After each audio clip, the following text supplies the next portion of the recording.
자리에 서 있는 것은 주님의 은혜입니다. 지금 이 시간 우리에게 주님께 예배할 수 있는 것은 주님의 은혜입니다. 우리의 마음과 정성과 힘을 다하여서 주님께 예배하며 나아가겠습니다.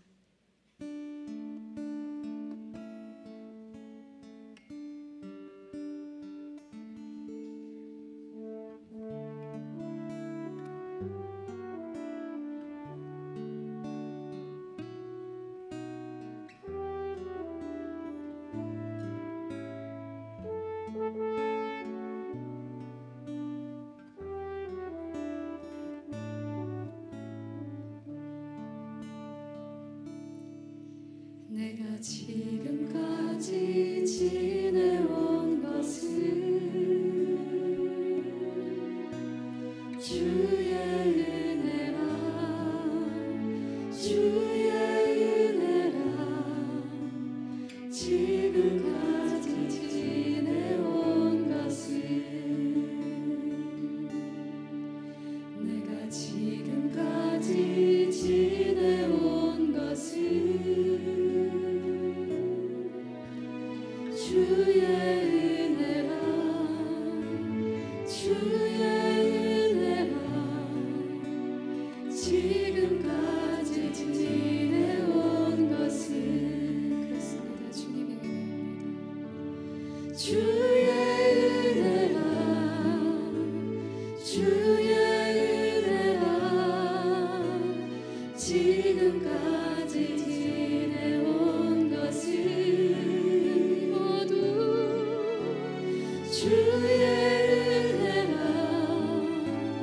주의 은혜라. 지금까지 지내온 것은 내가 하나님의 자녀 된 것은 주의 은혜라, 주의 은혜라. 하나님의 자녀 된 것은 내가 하나님의 자녀 된 것은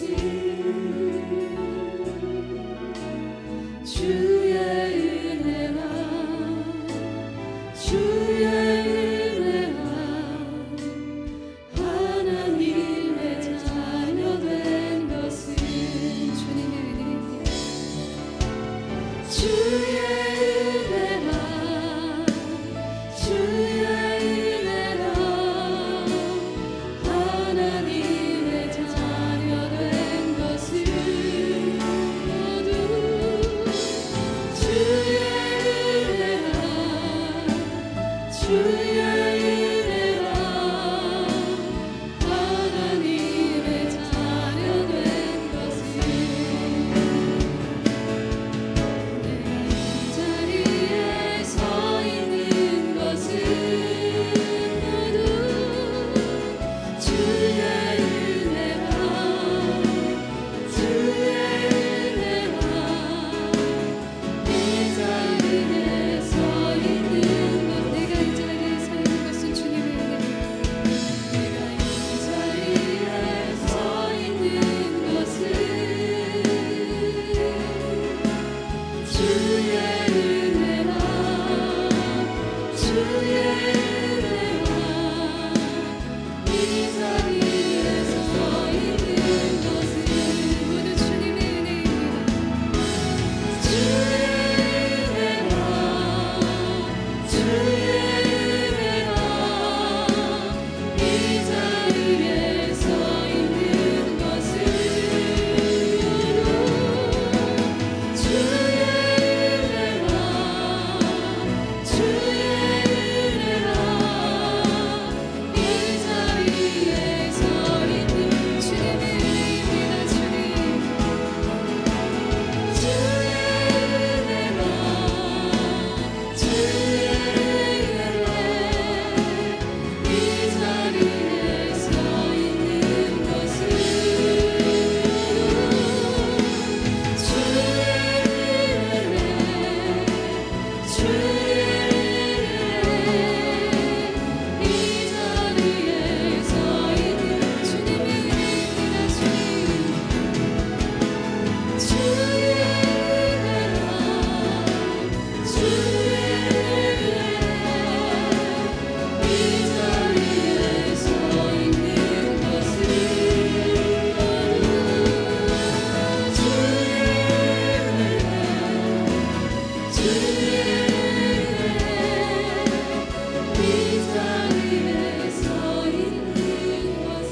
자리에 서 있는 것을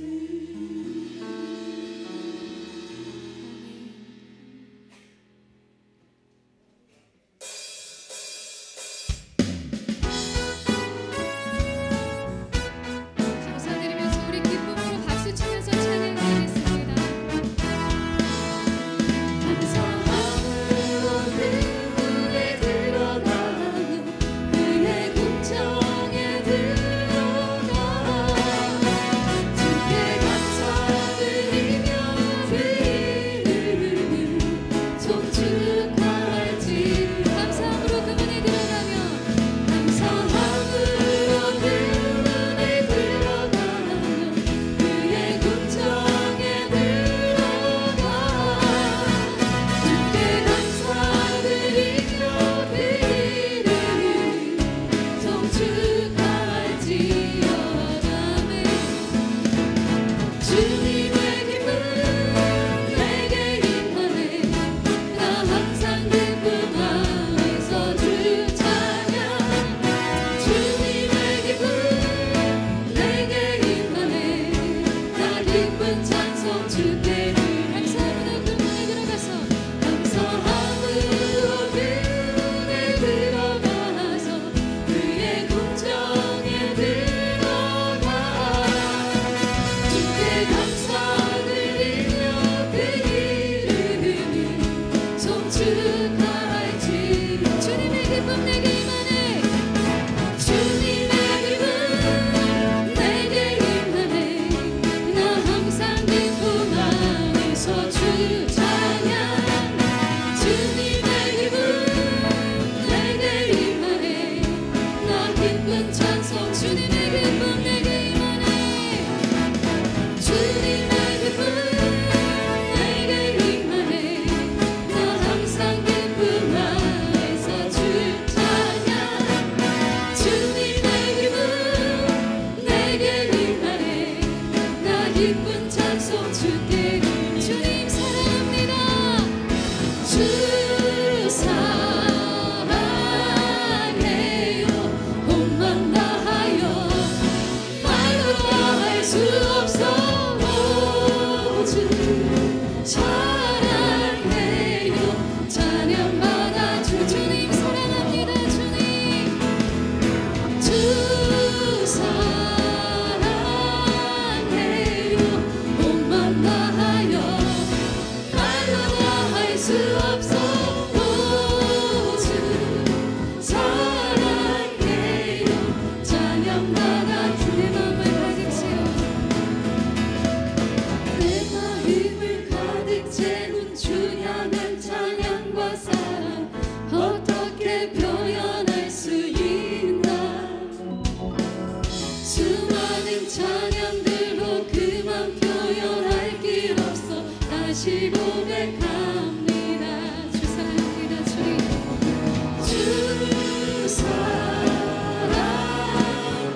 수 없어 오주 사랑해요 찬양 받아 주소서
하나님은 영이시니 예배하는 자가 영과 진리로 예배할지니라. 아멘.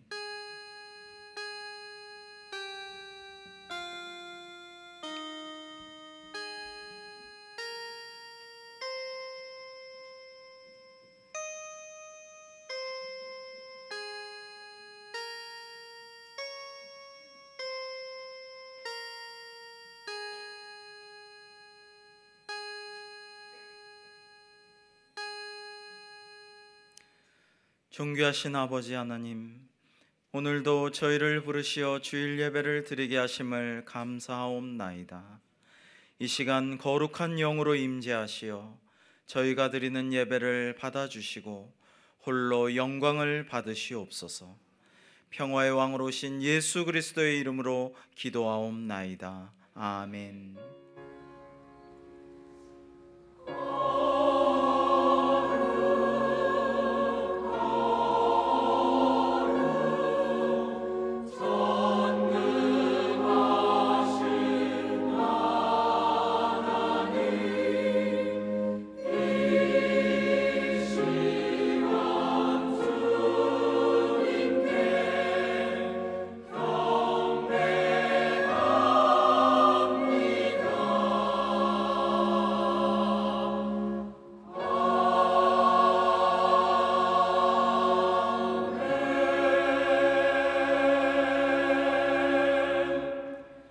교독문 28번을 교독하시겠습니다. 하나님이여, 주는 나의 하나님이시라. 내가 간절히 주를 찾되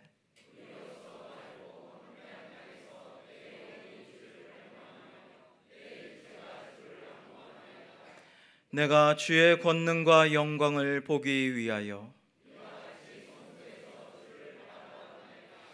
주의 인자하심이 생명보다 나음으로 이러므로 나의 평생에 주를 송축하며 골수와 기름진 것을 먹음과 같이 나의 입이 기쁜 입술로 주를 찬송하되 내가 나의 침상에서 주를 기억하며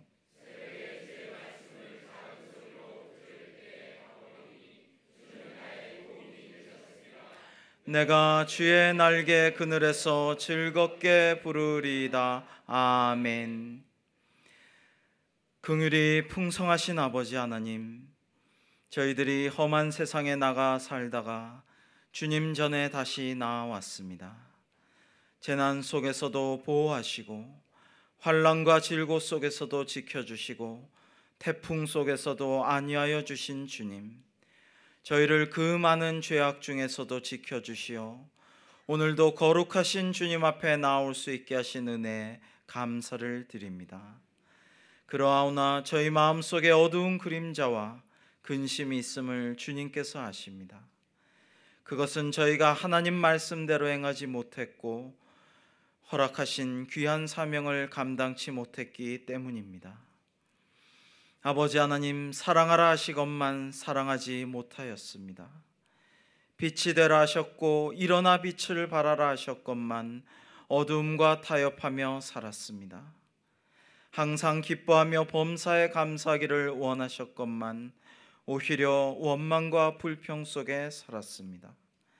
아무것도 두려워하지 말라고 그토록 간곡히 말씀하셨건만 믿음이 없어 늘 두려워하고 걱정하곤 하였습니다. 주여, 저희를 불쌍히 여겨 주시옵소서. 죄악 중에 났고 죄와 더불어 살기에 죄에서 헤어나오지 못하는 저희의 미련함을 긍휼히 여겨 주옵소서. 저희에게 귀한 물질을 주셨건만 이것이 자신을 위해서만 필요한 줄 생각하고 베풀지 못했음을 용서하여 주시옵소서. 때로는 선한 일을 한다고 봉사한다 하였으나 실은 나 자신을 위해 했음을 고백합니다. 어리석은 저희를 불쌍히 여겨 주시옵소서. 썩어질 육체를 위하여 일하며 하나님의 뜻을 멀리했고 잠시 후 떠날 세상임을 알면서도 세상에만 매여 있었던 저희의 죄를 자복하오니 이 모든 죄를 사하시고 정결케 하여 주옵소서. 지금은 하나님과 나만이 아는 죄와 허물을 침묵 가운데 고백하겠습니다.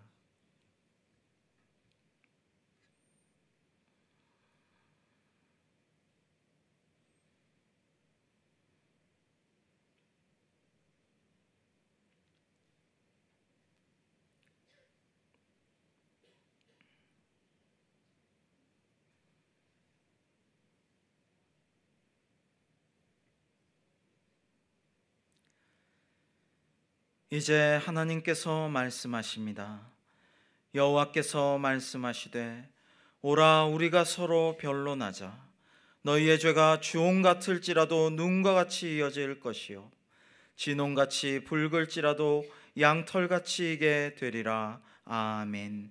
나는 전능하신 아버지 하나님 천지의 창조주를 믿습니다. 나는 그의 유일하신 아들 우리 주 예수 그리스도를 믿습니다. 그는 성령으로 잉태되어 동정녀 마리아에게서 나시고 본디오 빌라도에게 고난을 받아 십자가에 못 박혀 죽으시고 장사된 지 사흘 만에 죽은 자 가운데서 다시 살아나셨으며 하늘에 오르시어 전능하신 아버지 하나님 우편에 앉아 계시다가 거기로부터 살아있는 자와 죽은 자를 심판하러 오십니다. 나는 성령을 믿으며 거룩한 공교회와 성도의 교제와 죄를 용서받는 것과 몸의 부활과 영생을 믿습니다. 아멘. 자리에 앉으셔서 찬송가 393장을 부르시겠습니다.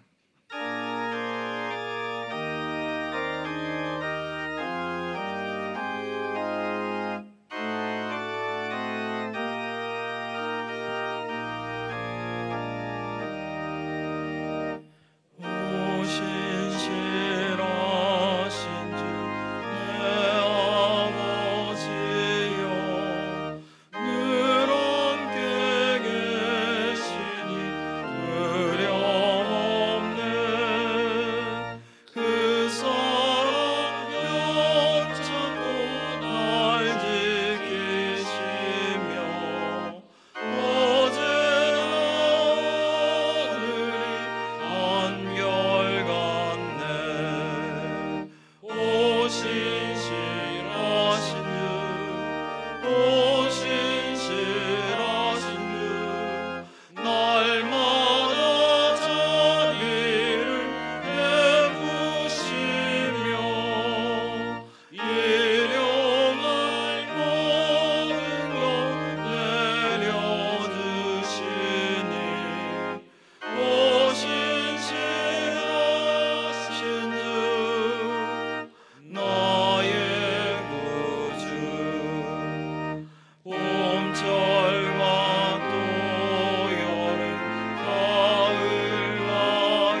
사랑과 은혜가 풍성하신 좋으신 우리 아버지 하나님, 오늘 거룩하고 복된 주일을 허락하셔서 주의 은총을 입은 자들이 함께 모여 찬양과 경배로 사한 제사를 드리게 하시오니 감사를 드리옵나이다.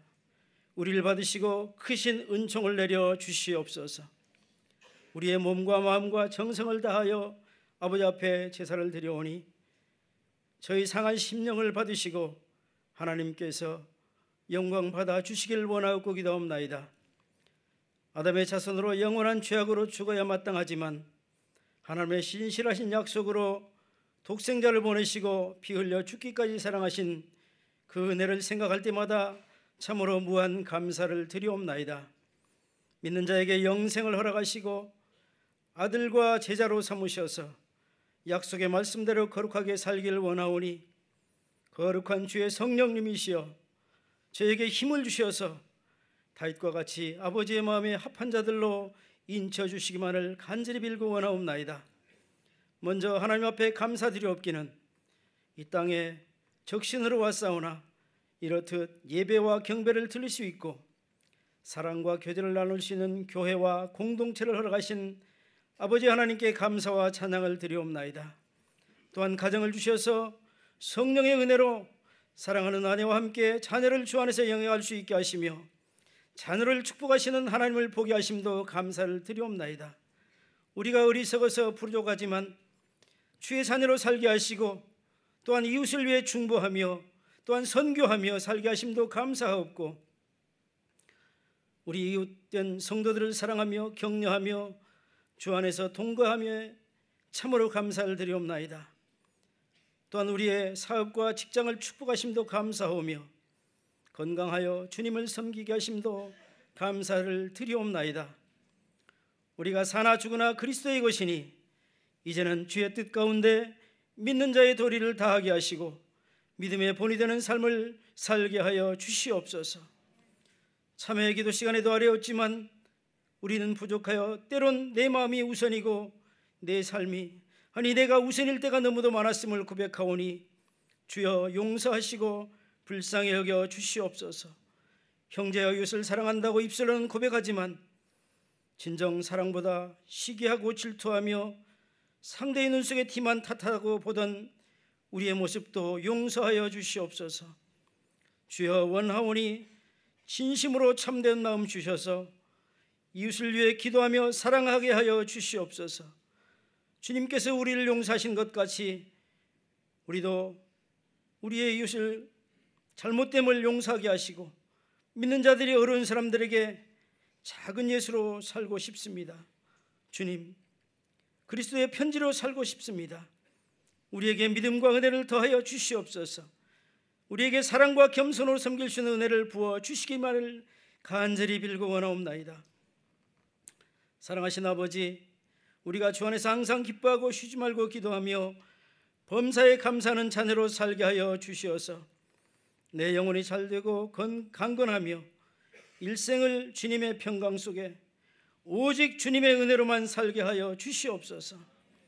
사랑하는 아버지 앞에 이 나라와 민족을 위해 기도하옵기는 주여 원치 않는 전쟁의 소문이 돌고 불안한 정세 속에 살고 있는 이 민족을 불쌍히 여겨 주시옵고 전쟁은 하나님께 속해 있사오니 주여 우리의 잘못된 패역과 죄를 용서하시고 은혜와 긍휼을 베풀어 주시어서 돈이면 다 되는 줄 알고 사는 만몬이 우상인 이 시대 속에 참으로 민족이 타락하고 사회 지도층에 있는 사람들이 믿는다 하면서도 하나님을 손바닥으로 속이는 어리석은 우리를 범하고 있으니 우리 자신을 볼 때마다 주 앞에 부끄럽기가 한이 없어 이 시간 주 앞에 마음으로 무릎을 꿇습니다.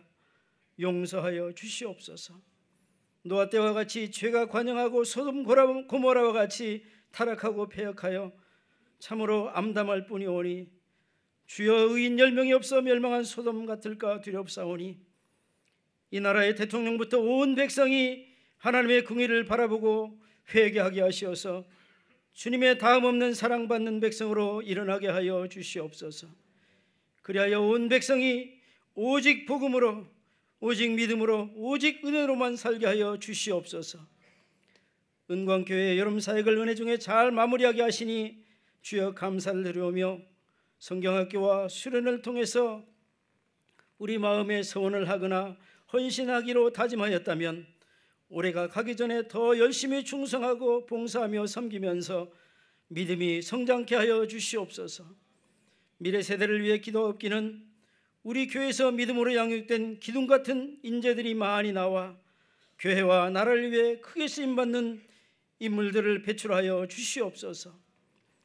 이제 주의 사자 성배경 목사님을 위해 기도합니다.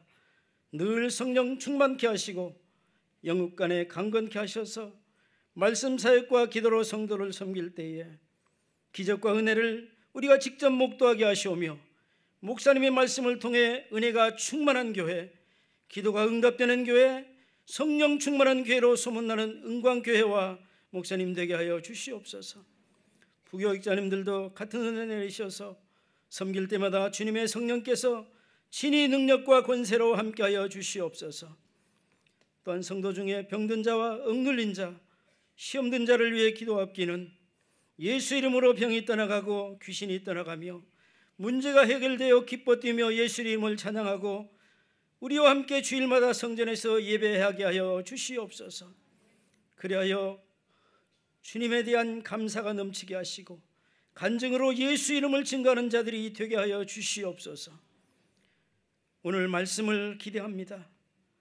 이스라엘을 괴롭게 하는 자여라는 제하의 말씀을 가지고 성령의 은혜 가운데 말씀을 전하실 텐데 주님의 음성을 듣는 순간이 되게 하시고 그 말씀을 순종하여 믿음이 성장케 하여 주시옵고 이 예배가 산제사 되게 하여 주시옵소서. 오늘 예배를 위해 헌신하는 손길들을 위해 담없는 은혜로 저들을 축복하옵소서. 베델 성가대의 찬양과 저들의 헌신을 기쁘게 받으시고 흠양하시며 종이 일일이 다하지 못한 기도와 간구도 성령님께서 친히 우리를 위해 중보하심을 감사드리며 이 모든 기도를 살아계신 예수 그리스도의 거룩하신 이름으로 기도하옵나이다. 아멘.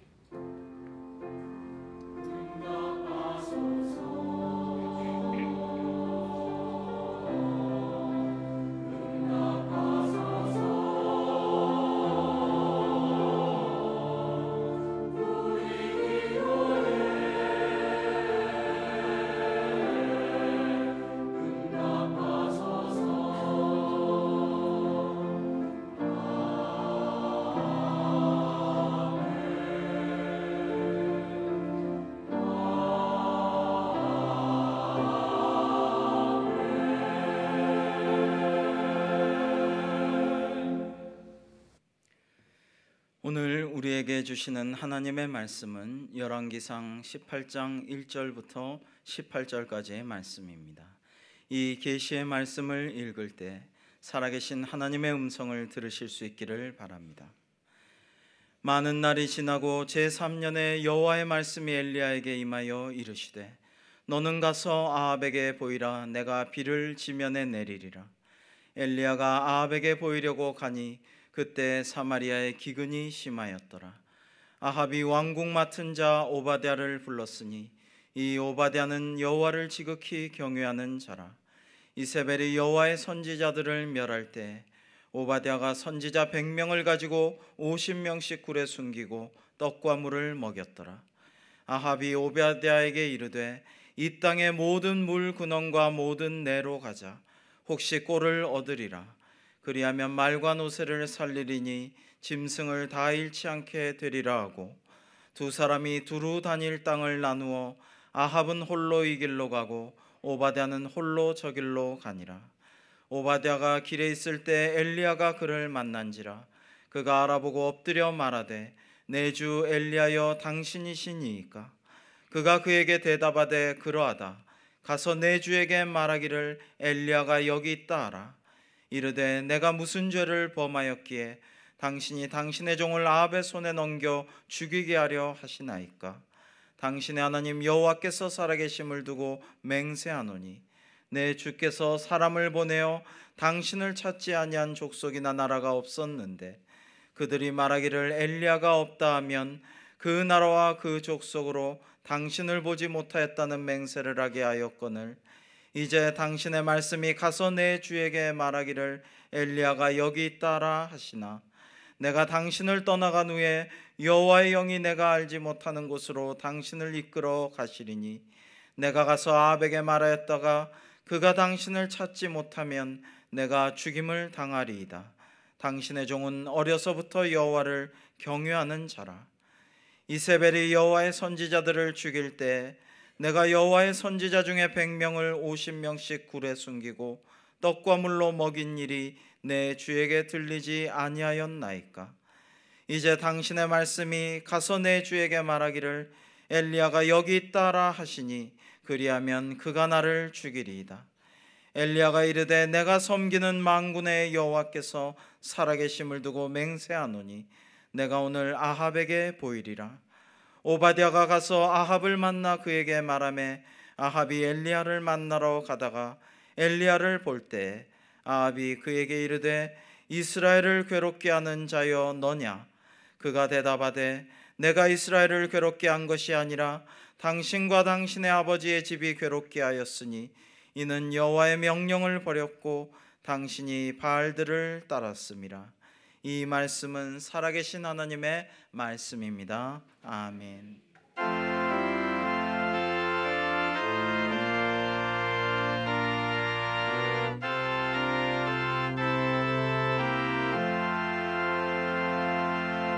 주께서 주시는 해 한없이 크오니 우리가 받은 것을 감사히 바치세. 기쁨은 충만하고 소망은 불변해. 정성과 마음을 다해 경배를 드리세.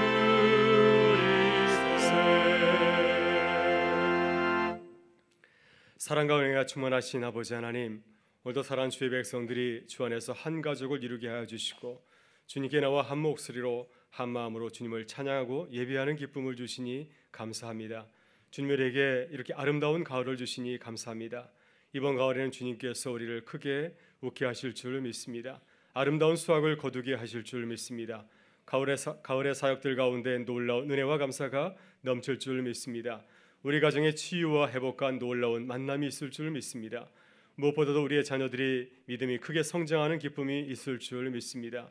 우리 교회의 생명을 구원하고 전도하는 감격이 넘칠 줄 믿습니다. 이 시간 주님의 크신 은혜와 사랑에 감사하여 정성껏 준비한 예물을 드리오니 주께서 기쁘게 받아주시고 주님의 일에 아름답게 사용하여 주시옵소서.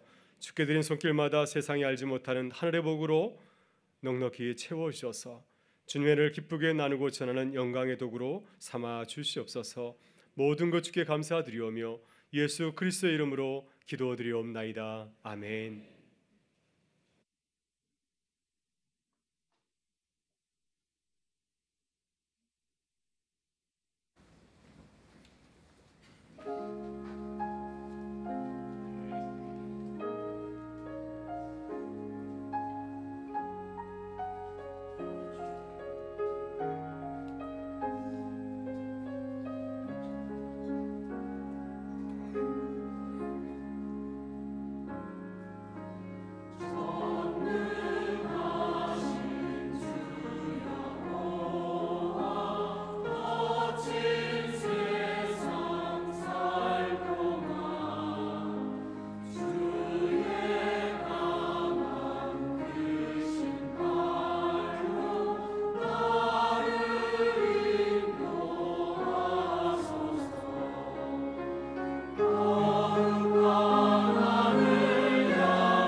같이 박수로 하나님께 영광 드리겠습니다. 네, 감사합니다. 교회 소식을 나누겠습니다. 오늘 저녁 찬양 예배는 여름 성경학교 또 수련회 감사 예배를 드립니다. 지난 여름 우리 교회 학교에서 사랑하는 자녀들을 말씀으로 잘 양육하였는데 어떻게 양육하였는지 한번 예배를 통해서 하나님께 영광 돌리고 또 감사를 나누는 시간입니다. 모두 나오셔서 은혜 받으시길 바랍니다. 오늘 3부 예배 후에 당회가 있고요. 또 올레가 있습니다. 장학연회 모임이 있었고요. 또 내일은 정기교회 청소가 있습니다. 구역연합 예배가 이번 주 금요일 11시에 있습니다. 이제 이번 주 금요일부터 구역 모임이 시작되는데 먼저 모두들 나오셔서 예배하고 또 모임을 시작하도록 하겠습니다. 성서대학이 이제 개강이 되었습니다. 여러분 보시고 또 지원해 주셔서 이번 가을에 또 말씀으로 풍성해지는 우리 교회가 될 수 있기를 바랍니다. 제자학교 가을 학기도 개강을 하게 됩니다. 주보에 잘 나와 있는데요. 우리 사랑하는 자녀들을 보내어서 또 말씀으로 양육하는 그런 귀한 또 시간이 될 수 있기를 바랍니다. 또 오늘 오후 2시부터 이제 항존직 피택자 교육이 다시 시작이 됩니다. 15일 마지막 주 주일에 임직식이 있는데 이제 2달, 3달간 교육을 거치는데요. 또 교육을 잘 받고 또 임직의 기쁨을 누릴 수 있도록 여러분 피택자를 위해서 기도해 주시면 감사하겠습니다. 낡은 성경 겉표지 가지신 분들 또 사무실 오시면은 또 깨끗한 표지로 바꿔 드립니다. 별세 소식이 있습니다. 우리 최미영 집사님 시모 별세하셔서 지난주에 장례를 잘 마쳤습니다. 오늘 나오시면은 여러분 격려해 주시고 또 이루시면 감사하겠습니다. 김경순 권사님 교회 앞에 사셨는데 다른 초소로 이사하였습니다. 권사님께서 또 새로운 초소에서 또 위로와 하나님의 은혜를 받을 수 있도록 기도를 부탁드리겠습니다. 우리 마지막으로 두 분 같이 한번 축하하고요. 말씀을 나누겠습니다. 이지창 장로님, 박권순 권사님 아드님, 이하영 집사님 미국에 계시다가 잠시 방문하셨는데 잠깐 일어나 주시면 감사하겠고요. 그리고 하미대자 성도님, 고길남 성도님 또 인도로 오늘 교회 처음 나오셨습니다. 우리 두 분 일어나시면 큰 박수로 환영하겠습니다. 네, 잘 오셨습니다. 네. 예배를 마치고 우리 부목사님들의 안내를 받으시면 감사하겠습니다. 우리 같이 인사 나누고 말씀을 나누겠습니다. 우리는 믿음으로 담을 뛰어넘는 교회입니다. 우리는 믿음으로 담을 뛰어넘는 교회입니다. 네, 한 번 더 서로를 바라보면서 따뜻한 가을의 미소로 인사하겠습니다. 당신은 소중한 하나님의 사람입니다. 당신은 소중한 하나님의 사람입니다. 네, 저는 지난 여름 휴가 기간에 한 선교사님을 연구하고 또 글을 쓸 수 있는 시간을 가졌습니다. 그분은 바로 우리나라에서 42년 동안 선교사로 사역하였던 프랜시스 킨슬러 선교사님입니다. 프랜시스 킨슬러의 한국 이름은 권세열이고요. 그리고 그분의 아내였던 도로시 킨슬러는 권도희입니다. 킨슬러 선교사는 1928년 29살에 프린스턴 신학교를 졸업하고 평양신학교 교수로 이렇게 또 내한하게 되었습니다. 이듬해 평양에서 결혼한 킨슬러는 1970년 정년 퇴직할 때까지, 정년 은퇴할 때까지 한국을 위해서 섬겼습니다. 그리고 지난 1992년에 89세의 나이로 하나님의 부르심을 받았는데 지금 그는 양화진에 있는 외국인 선교사 묘역에 안장되어 있습니다. 킨슬러 선교사가 한국에서 사역하던 시절은 일제 강점기의 기간이었고요. 또 1945년 해방, 1950년 한국 전쟁, 그리고 60년, 70년대 산업화 근대화의 그런 과정이었습니다. 한국 근세사에서 가장 힘들고 어려웠던 시절이 바로 킨슬러 선교사가 섬겼던 그 시대였습니다. 그런데 그렇게 힘들고 어려운 시절에 그는 한국에서 자신에게 주어진 그 선교사 사명을 참 열심히 감당하였습니다. 여러분, 우리들이 이 킨슬러 선교사의 사역을 기억해야 하는 참 중요한 이유가 있습니다. 그는 예수님처럼 이 땅의 어려운 이웃에 주목하였고 그리고 그들을 위해서 평생 수고하였습니다. 킨슬러 선교사가 한국에서 42년간 사역하면서 관심과 애정을 가지고 바라본 대상은 바로 다름 아닌 가난해서 학교에 다니지 못하는 어린이들이었습니다. 지금 모든 우리 자녀들이 교육 혜택을 받고 있습니다. 초등학교, 중학교, 고등학교 의무 교육이어서 고등학교까지는 정상적으로 다 교육을 다닐 수가 있습니다. 그러나 킨슬러 선교사가 처음 한국에 내한와 있을 때의 사정은 전혀 달랐습니다. 대부분의 한국 아이들은 학교에 다니질 못하였습니다. 학교도 적었지만은 특별히 가난한 계층의 아이들은 학교 문턱도 들어가질 못하였습니다. 철저하게 소외되었죠. 특별히 일제강점기에 일본 정부는 식민지 양국의 민족 정신을 말살하기 위해서 그나마 유지되고 있던 민족 사학들을 많이 폐교를 시켰습니다. 그래서 더더욱 아동들이 교육을 받을 수 있는 혜택을 박탈을 하였습니다. 킨슬러 선교사는 본래 평양 숭실대학과 장로신학대학교에 성경과 영어 교수로 임명이 되었습니다. 그는 얼마든지 한국에서 편안하게 교수 생활을 할 수가 있었습니다. 그러나 그는 평양 시내에서 매일같이 빈둥거리며 놀고 있는 어린아이들을 주목하였습니다. 왜 쟤들은 학교 가지 않냐고 집에서 놀고 있는가? 왜 길거리에서 하루 종일 빈둥거리면서 놀고 있는가? 알고 보니까 그들은 가난한 아이들이었습니다. 학교에 다닐 수 없는 아이들이었습니다. 갈 곳이 없어서 아이들이 거리를 헤매고 있었던 것이었습니다. 그래서 그는 1930년 2월 추운 겨울날 6명의 걸식 고아들을 평양에 있는 책방에 불렀습니다. 따뜻한 방에서 그들과 함께 밤을 지새게 되었습니다. 그리고 그들에게 여러 가지를 가르쳐주고 돌려보냈습니다. 그 다음날 이 아이들이 또 찾아왔습니다. 또 찾아왔고 시간이 지날수록 6명만 찾아온 것이 아니라 수많은 걸식 아동들이 킨슬러 목사님을 찾게 되었습니다. 이렇게 해서 시작한 운동이 바로 이 성경 구락부 운동입니다. 영어로는 바이블 클럽 무브먼트라고 하는데요. 이렇게 해서 성경 구락부 운동이 시작이 되었습니다. 여러분, 성경 구락부는 배우지 못하는 아이들에게 가르침을 주는 그런 공부 모임이었습니다. 예전에 우리가 대학생들이 근로자들에게 가르치는 모임을 야학이라 하지 않았습니까? 아마 이것이 첫 번째 야학이 아니었나 하는 생각이 듭니다. 처음에는 소수의 평양 교회들이 이 모임에 참여하게 되었고 또 평양 숭실대학과 장로교 신학교 학생들이 어린아이들 가르치게 되었는데 시간이 지나면서 전국적으로 확산이 되었습니다. 너무 좋아서 너무 전국 각지에 배우지 못하는 아이들이 있어서 여러 개들이 참여하게 되었고요. 그래서 1938년에는 학생이 5,000명, 1954년에는 7만 명에 이르게 되었고 또 지금까지 성경 구락부를 통하여서 혜택을 받은 어린 학생들의 수는 100만 명에 이르고 있습니다. 수많은 학생들이 이 킨슬러 선교사가 시작하였던 성경 구락부를 통하여서 교육 혜택을 누리게 되었습니다. 킨슬러 선교사는 처음 평양 거리에서 방황하는 걸식 아동들을 데려다가 가르치면서 이러한 고민을 하게 되었습니다. 이 아이들을 어떻게 가르쳐야 되는가 하는 고민을 하면서 기도하게 되었습니다.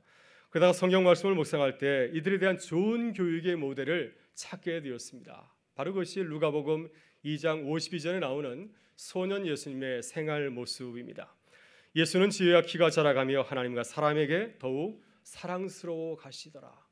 킨슬러 선교사는 이 말씀을 읽을 때 정기에 감전되는 것 같은 큰 감격을 누렸다 합니다. 이 말씀처럼 빈둥거리는 이 아이들을 가르치면 되겠구나. 이 아이들 이렇게 온전한 그리스도인으로 양육하면 되겠구나 하는 그 비전을 갖게 되었던 것입니다. 그래서 킨슬러 선교사는 이 말씀에서 4가지 중요한 기독교 교육 원리를 발견하였습니다. 첫째, 예수님의 지혜가 자라간 것처럼 아이들의 지혜와 지식이 자라가도록 가르쳐야지. 둘째, 예수님의 키가 자라가는 것처럼 이 아이들의 신체가 건강하게 자랄 수 있도록 이들을 도와줘야지. 셋째, 예수님이 하나님의 사랑을 받은 것처럼 이 아이들이 하나님의 사랑을 받는 성숙한 그리스도인이 되도록 이들을 이끌어야지. 넷째, 예수님이 사람들에게 사랑받은 것처럼 사람들의 사랑을 받는 봉사자가 되게 해야지. 이 4가지 비전을 발견하게 되었습니다. 그래서 성경 구락부에 찾아온 수많은 아이들에게 이 말씀을 가지고서 예수님처럼 균형 잡힌 그럴듯한 하나님의 사람이 되길 수 있도록 그들을 훈련하였습니다. 요즘처럼 교육열이 높은 가정에서는 부모들이 아이들을 잘 기르죠. 아이들이 모든 면에서 성숙할 수 있도록 가르치고 있지만은 해방 이전과 해방 이후의 우리나라의 시정에는 이러한 전인 교육이 전무하던 그러한 시절이었습니다. 특별히 가난한 집 아이들은 전혀 그런 혜택을 받지 못하고 무방비 상태로 그들은 자라고 있었습니다. 바로 이런 시절에 킨슬러 선교사는 성경 구락부에서 한국 아이들에게 지혜와 지식이 자라고 그 몸이 건강하게 자라고 하나님에게 사랑받는 신앙인으로 자라게 하고 그리고 사람들에게 인정받는 봉사인으로 이렇게 자라게 하였습니다. 이 성경 구락부를 통하여서 많은 아이들이 혜택을 받게 되었습니다. 그들이 자라서 한국 사회와 한국 교회를 섬기는 지도자로 자라게 되었습니다. 이 성경부를 통하여서 한국사를 지탱하는 지도자들이 얼마나 많이 나왔는지 모릅니다. 여러분, 한 사람의 총각 선교사가 무슨 힘이 있겠습니까? 그러나 그가 한국에 왔을 때 자신에게 주어진 그 사명을 온전히 감당할 때 수많은 불우한 어린이들을 하나님 나라의 귀한 일꾼으로 세우는 아름다운 역사를 이루었습니다. 여러분, 하나님께서 우리에게 주신 귀한 사명이 있을 줄 믿습니다. 아무리 작은 것이라 할지라도 우리가 믿음을 가지고서 그 일을 감당할 때 분명 하나님께서는 우리를 통하여서도 아름다운 주의 일을 시작하시고 이루어 가실 줄 믿습니다. 여러분, 오늘 우리들이 나누고자 하는 예언자 엘리야의 시대도 참 어려운 시대였습니다. 본문 2절과 2절에서 주님은 엘리야의 시대를 기근이 심하였다라고 말씀을 하고 있습니다. 같이 한번 읽어보실까요? 많은 날이 지나고 제3년에 여호와의 말씀이 엘리야에게 임하여 이르시되 너는 가서 아합에게 보이라. 내가 비를 지면에 내리리라. 엘리야가 아합에게 보이려고 가니 그때 사마리아의 기근이 심하였더라. 아멘. 여러분, 생각해 보십시오. 이스라엘 땅에 3년이 넘게 비가 내리질 않고 있습니다. 그때 그 땅의 사람들이 얼마나 심각한 고통을 당하였을까요? 엘리야가 그리 시내가에서 또 사르밧 가부의 가정에서 운동 생활을 하게 되면 보는 것을 보면은 그 땅의 가뭄이 얼마나 심했는지를 우리가 알 수 있습니다. 얼마나 가뭄이 심했으면 엘리야는 까마귀가 가져다주는 그 빈약한 음식을 먹고 목숨을 연명해야 하였습니다. 엘리야 선지자가 사르밧 가부의 집안에 갔을 때에는 그 집안에 먹을 것이 없어서 그 여인은 내가 오늘 저녁 이 마지막 음식을 먹고 내가 죽으리라, 이런 마음을 먹을 수밖에 없었습니다. 5절 보면 이스라엘 왕 아합왕은 모래 모든 군원이 마르게 되자 자신이 부리는 그 신하인 국내 대신 오바다를 보내서 물을 찾으라 하였습니다. 당장에도 물을 찾지 않냐면 이 궁궐 안에 있는 내 소유의 그 많은 짐승들이 물을 마시지 못해서 아사할 것이라고 생각하였기 때문이었습니다. 이제 이렇게 온 땅이 물이 말라서 동물들까지도 떼죽음을 당할지 모르는 그런 위기 상황에 몰리게 되었습니다.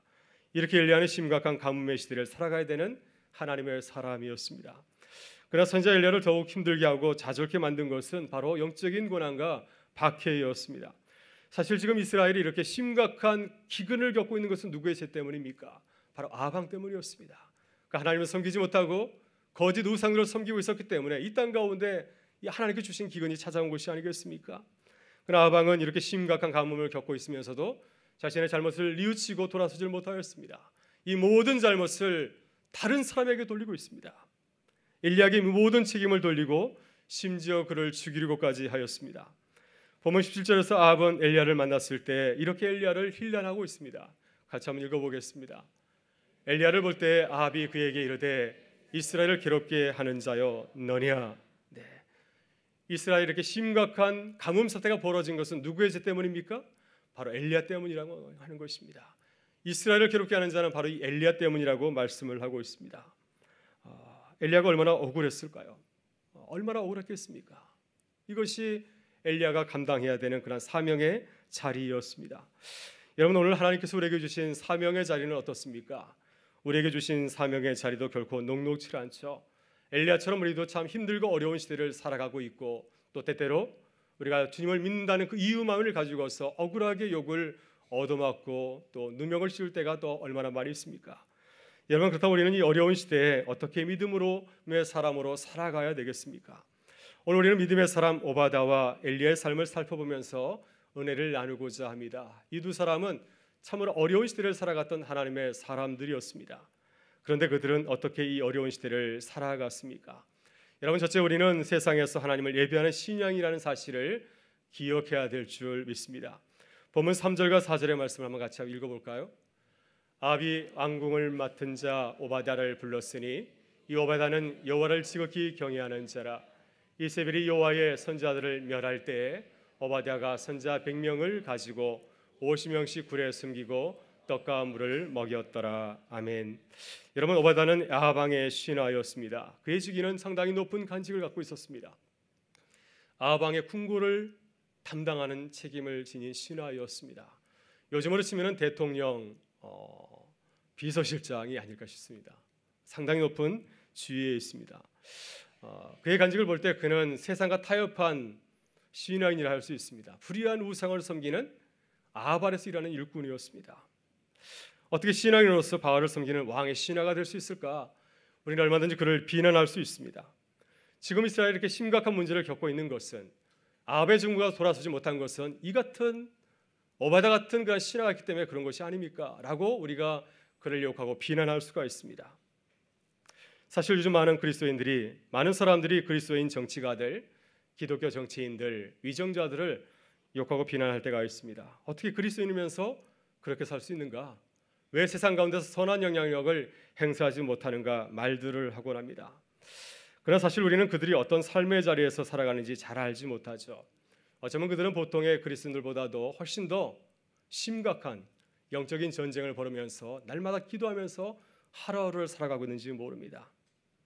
따라서 우리는 그리스도인에 대한 비난을 자제해야 될 줄 믿습니다. 특별히 그리스도인들 정치가들을 위해서 기도해야 될 줄 믿습니다. 세상 사람들처럼 그들을 욕하고 비난하기보다도 먼저 우리 자신에 대해서 한번 돌아보는 시간이 될 수 있기를 바랍니다. 정말 우리는 우리의 삶의 자리에서 그리스도인으로서 맡은 사명을 잘 감당하고 있습니까? 오늘 본문에서 오바다도 얼마든지 비난을 들을 수 있는 그러한 자리 가운데 있습니다. 그러나 참으로 놀랍게도 성경은 그를 향하여서 어떻게 말하고 있습니까? 성경 그를 향하여서 여호와를 지극히 경외하는 자라고 소개하고 있습니다. 오바댜 히브리어로 그 뜻은 하나님을 예배하는 자, 하나님을 경외하는 자라는 뜻을 담고 있습니다.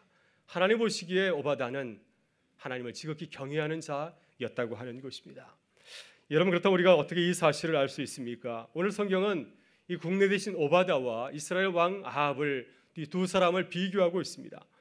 5절에 보면 아합 왕이 그의 신하 오바댜에게 어처구니 없는 명령을 내리고 있습니다. 오바댜에게 어떤 명령을 내렸습니까? 너는 온 땅을 돌아다니면서 물이 나는 곳을 한번 찾아보라고 하는 것입니다.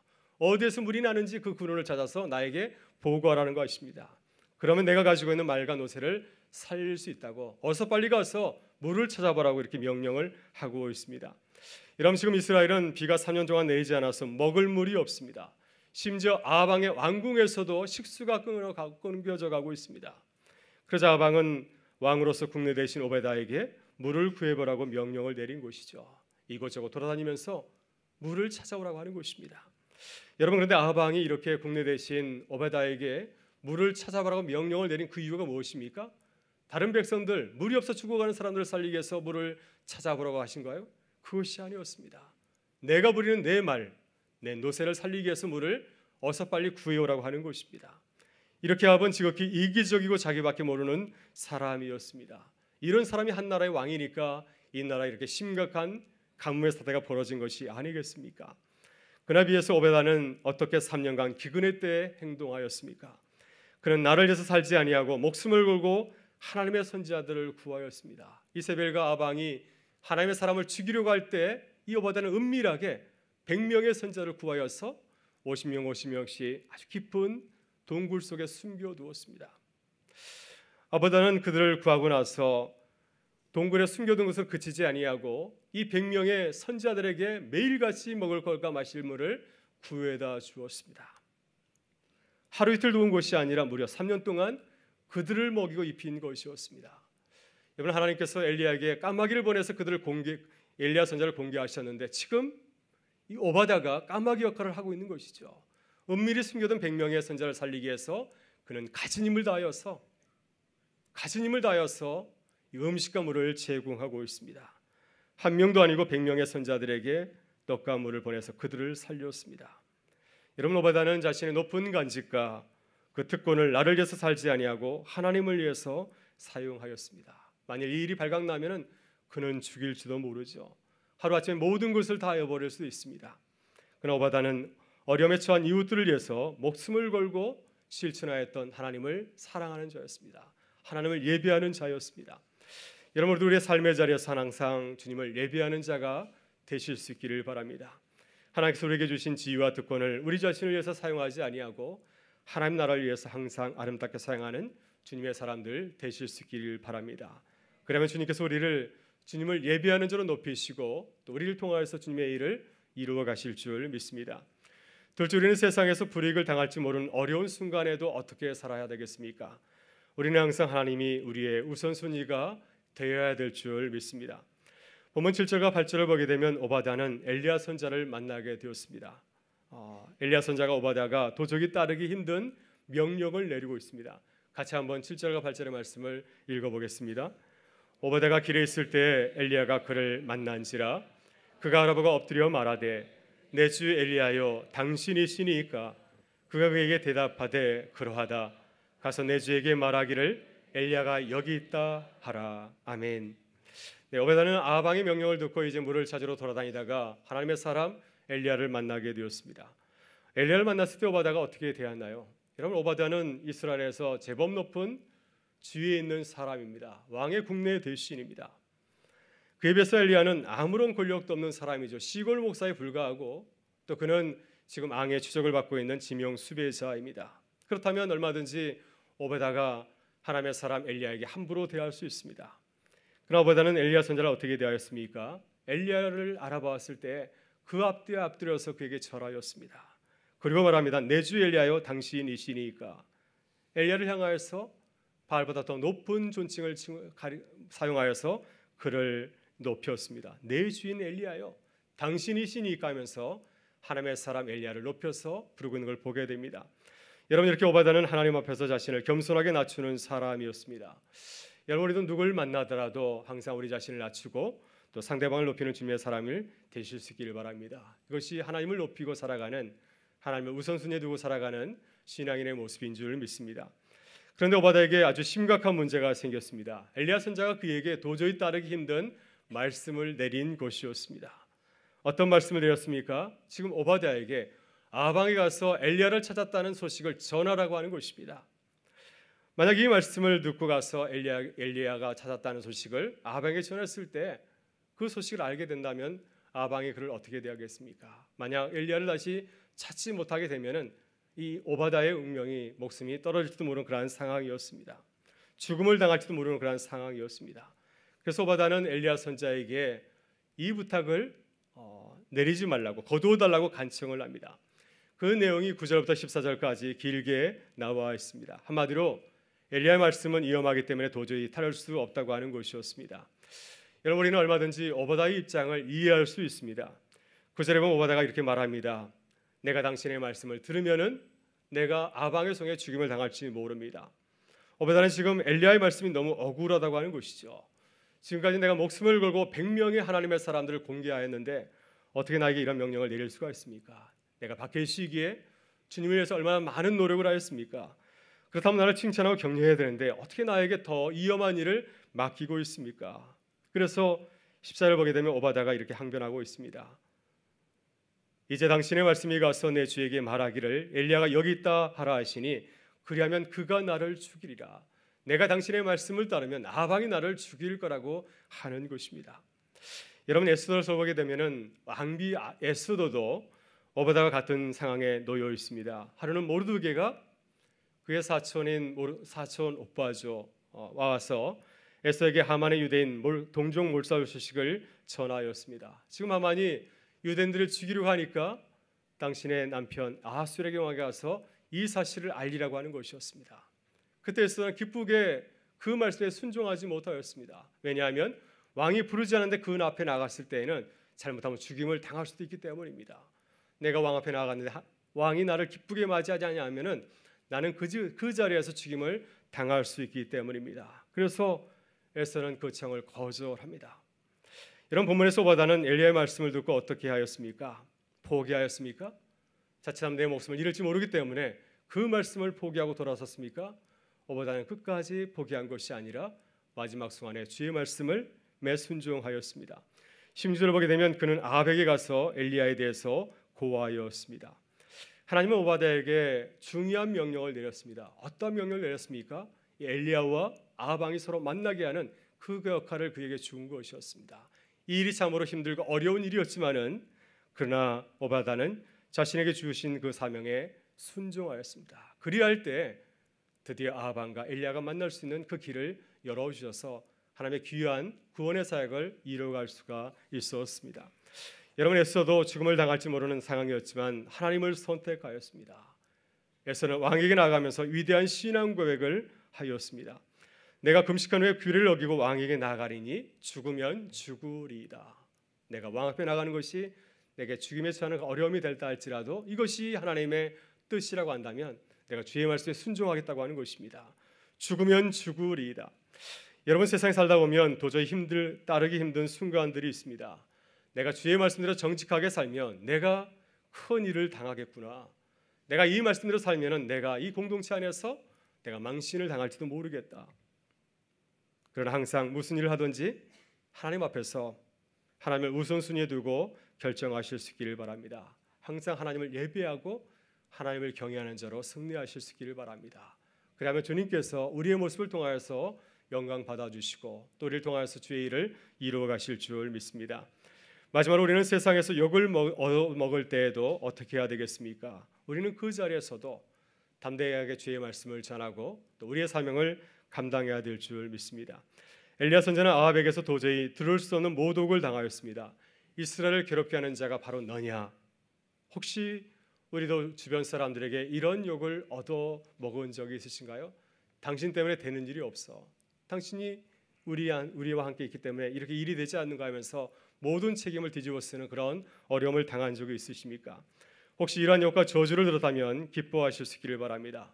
주님께서는 주님 때문에 욕먹고 악한 말을 들으면 복이 있다 하였습니다. 우리만 듣는 것이 아니라 많은 믿음의 사람들이 이런 욕을 얻어먹었고 하늘에서 그들에게 주는 상이 크다고 주님은 말씀하였습니다. 엘리야 선지자는 아합에게 이런 욕을 들었을 때 어떻게 하였습니까? 18절에서 그는 아합에게 하나님의 말씀을 분명하게 전하고 있습니다. 우리 같이 한번 읽어보겠습니다. 그가 대답하되 내가 이스라엘을 괴롭게 한 것이 아니라 당신이 당신의 아버지의 집이 괴롭게 하였으니 이는 여호와의 명령을 버렸고 당신이 바알들을 따랐음이라. 아멘. 이스라엘이 심각한 가뭄에서 고통을 당하는 것은 아합의 죄 때문이라고 하는 것입니다. 그는 하나님께서 내게 주신 그 선교사, 선지자의 사명을 끝까지 잘 감당하였습니다. 그래서 아합이 지금 어떤 죄를 짓고 있는지를 분명히 알렸습니다. 당신이 하나님을 버리고 이스라엘 그런 바알들을 섬겼기 때문에 이 땅 가운데 가뭄이 찾아왔음을 분명히 아합 왕에게 알렸습니다. 그래서 그가 회개하고 돌아올 수 있는 기회를 더하여 주었습니다. 여러분, 우리가 욕을 당한다 할지라도 주를 위해서라면 기뻐하실 수 있기를 바랍니다. 우리가 기도할 때 하나님께서 우리에게 담담을 주시리라 믿습니다. 우리가 기도할 때 주님께서 우리의 사명을 잘 감당할 수 있도록 인도해 주시리라 믿습니다. 사랑하는 여러분, 오늘 주님은 우리에게 말씀하십니다. 우리는 누구입니까? 우리는 세상을 괴롭게 하는 자들인 줄 믿습니다. 그럼 우리는 주 안에서 세상을 살리게 하는 자들인 줄 믿습니다. 여러분, 우리는 세상을 살리는 주님의 사람들입니다. 세상의 운명이 우리에게 달려 있습니다. 우리가 힘들고 어려운 일을 만나더라도 피하지 아니하고 담대하게 믿음으로 나아갈 때 하나님께서 우리를 통하여서 주님의 선한 역사를 이루어 가시리라 믿습니다. 이번 가을 우리와 함께 하시는 주님과 동행하면서 주님께서 우리에게 맡겨주신 귀한 사명을 넉넉히 감당하는 우리 교회와 우리 성도님들 되실 수 있기를 주의 이름으로 축원합니다. 우리 다 같이 일어나셔서 함께 찬양하며 나가겠습니다.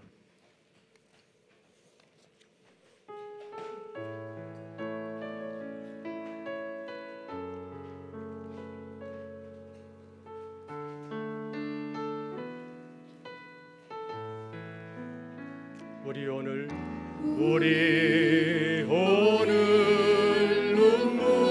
눈물로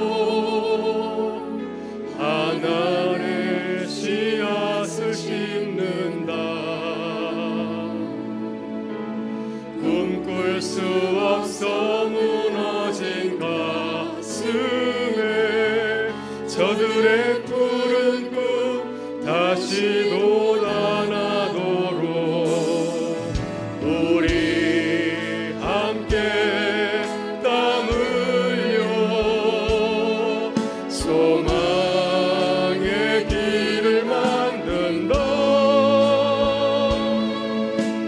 내일로 가는 길을 찾지 못했던 저들 노래하며 달려가느니 그날에 우리 보리라.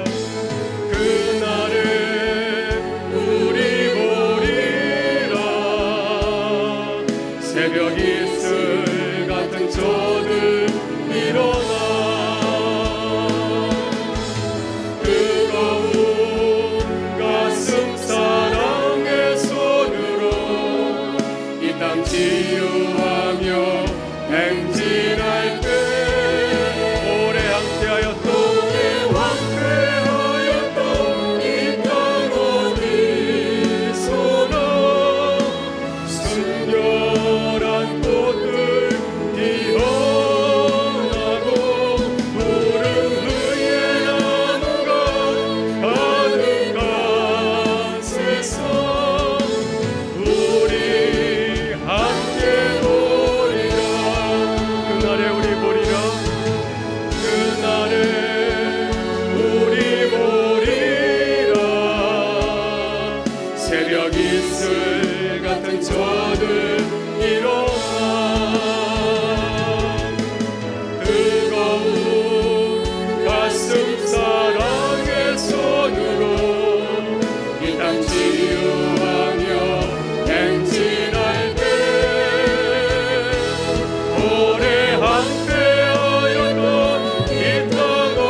함께 기도하기를 원합니다. 하나님, 우리들이 이 세상에서 주님의 영광을 드러내는 도구가 되게 하여 주시옵소서. 어렵고 힘든 순간에도 주님을 예배하는 자들이 되게 하여 주옵소서. 항상 하나님을 우선순위에 두고 살아가게 하여 주시옵소서. 억울하게 욕을 당한다 할지라도 주님의 말씀을 담대히 전하게 하여 주옵소서. 우리 교회가 세상을 살리고 복을 나누어주는 교회로 거듭나게 하여 주시옵소서. 우리 주여 한번 외치고 동성으로 기도하며 나가겠습니다. 주여, 하나님, 이 시간 주의 말씀을 통하여서 우리의 모습을 깨닫게 하여 주시니 감사를 드립니다. 오바댜와 엘리야가 험한 시절을 살아갔지만은 하나님께 내게 주신 그 귀한 사명을 감당할 때 하나님의 아름다운 일을 시작하고 이뤄가신 줄 믿습니다. 악이 성한다 할지라도 하나님 내게 주신 그 사명을 잊지 아니하고 망각하지 아니하고 감당할 수 있는 은혜를 주님께서 허락하여 주시옵소서. 우리에게 믿음을 주시고 지혜를 주시고 지식을 주시고 능력을 더하여 주셔서 이 시대를 살리는 하나님의 사람들 되시도록 하나님 인도하여 주시옵소서. 이 세상을 살리기 위해서 세상을 괴롭게 하는 주의 종들 될 수 있는 하나님께 순종을 더하여 주시기 간절히 기도드립니다. 우리가 하나님 욕을 얻어먹는다 할지라도 너가 세상을 괴롭게 하는 자리라고, 내가 우리를 괴롭게 하는 자라고 욕을 얻어먹는다 할지라도 끝까지 우리가 주님을 예배하게 하여 주시오며, 하나님을 우선순위로 살아가는 최종들이 되게 하여 주시오며, 맡은 바 사명을 끝까지 포기하지 않고 증거할 수 있는 하나님의 종들이 될 수 있는 하나님 인도하여 주시옵소서. 우리가 주의 말씀을 감당하는 주께서 우리를 통하여서 아름다운 역사를 이어가실 줄 믿습니다. 이 가을날 우리가 주님과 동행하면서 주의 귀한 사명을 넉넉히 감당하게 하여 주시고, 우리의 성경을 통하여서 우리의 언신을 통하여서 우리의 가정과 우리의 사역 모든 것 가운데 하나님의 나라가 임하고 전해지시도록 역사하여 주시옵소서. 가뭄이 심하면 심할수록 하나님 내게 주신 그 사명을 목숨을 걸고 사명을 다할 수 하나님 은혜를 부어 주시옵소서. 우리도 저 앞에 나와서 하나님께서 내게 주신 사명을 기억하면서 일상 살려기 원하는 살아가는 우리 모든 성도들의 삶의 자리 가운데 우리가 우리 모든 사역 가운데 함께하시길 간절히 기도드립니다. 하나님 역사하여 주시고 하나님 우리에게 은혜로 더하여 주시옵소서. 감사하며 예수님의 이름으로 기도드리옵나이다. 참 좋으신 우리 아버지 하나님, 오늘 우리 모두가 함께 모여서 주님을 예배하며 찬양하게 하시니 감사합니다. 주님, 우리에게 이 세상을 살아가는 지혜와 믿음과 용기를 더하여 주셔서 언제 어디서나 항상 주님과 동행하는 주님의 백성들이 되게 하여 주시옵소서. 우리들이 우리의 삶의 자리에서 맡겨진 사명을 잘 감당할 때 하나님께서 우리를 통하여서 주의 일을 이루어 가실 줄 믿습니다. 이번 가을에 맡은 자리에서 기쁨과 감사함으로 사명을 잘 감당하여 주님의 일을 이루어가는 기쁨을 누리게 하여 주시옵소서. 한 주간도 주님과 동행하며 승리하는 삶을 살 수 있도록 주께서 시마다 때마다 우리의 발걸음을 인도하여 주시오며, 우리 가정과 사업과 자녀들의 삶 가운데 늘 주님과 동행하는 기쁨이 넘치기를 간절히 바라옵고 예수 그리스도의 이름으로 기도드리옵나이다. 아멘. 이제는 우리 주 예수 그리스도의 은혜와 하나님 아버지의 사랑하심과 성령의 교통하심이 너가 이스라엘을 괴롭게 하는 자냐, 세상이 우리를 향해서 욕하고 악한 말을 할 때 할지라도 주께서 우리에게 준 사명의 자리에서 맡은 바 사명을 끝까지 감당하기 원하는, 그래서 하나님의 영광을 나타내고 하나님의 일을 이루어가기 원하는 우리 모든 성도들의 가을의 사역 가운데, 가정 가운데, 오늘 모처럼 주회를 찾아온 사랑하는 성도님의 사역 가운데, 오늘 처음 나온 성도님의 앞으로의 믿음의 여정 가운데 늘 같이 하여 주시기를 간절히 축원하옵나이다. 아멘.